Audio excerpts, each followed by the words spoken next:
The world was a very different place in 1982. There was no mobile phones, no GPS, no internet. People didn't do trips like that in those days, and it was very unusual.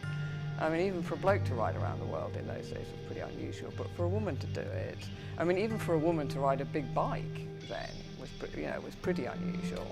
I didn't really want to keep on working and keep on waiting till it was the perfect time to go, because I thought if you do that, you never leave. So I thought I'll pack my bike up, take the money I've got, and see how far I get. When I bought my Stroke 6, I just knew it was a BMW, and I knew that they were reliable. At the time, you couldn't get any Tour Tech or Metal Mule, or none of that existed. So I decided to make my own aluminium panniers. And although they didn't look very pretty, they did do the job, and they were very easily repairable as well.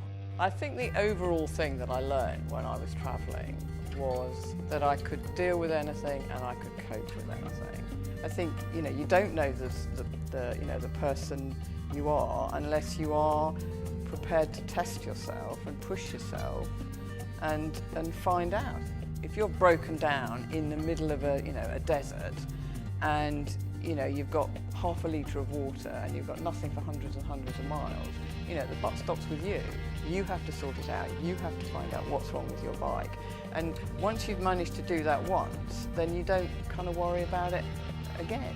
I learnt quite a lot about my bike before I went, but certainly during the trip, with all the various things that happened, so catching fire and having to rewire it, and when I cartwheeled it in Australia. So I did learn a lot, and then when I came back, I completely stripped her down. Every single nut and bolt, completely stripped her down, and re-sprayed the frame and put it all back together again. When I got back from my trip in '84, I just packed all my photographs and diaries in a box, threw them in the back of a cupboard, which is where they stayed for 30 years.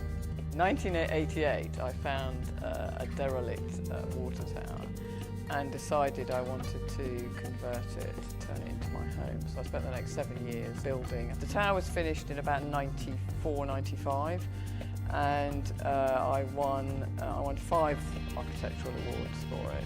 A year and a half ago, I got this email from this agent in Hollywood who wanted to buy the rights to my story to make a film. So it seemed a good opportunity to actually write a book.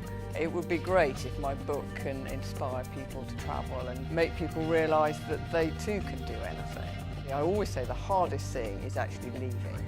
Once you leave and you're on the road and you realise what an amazing experience you're having, all your fears and all your worries about doing the trip will just go.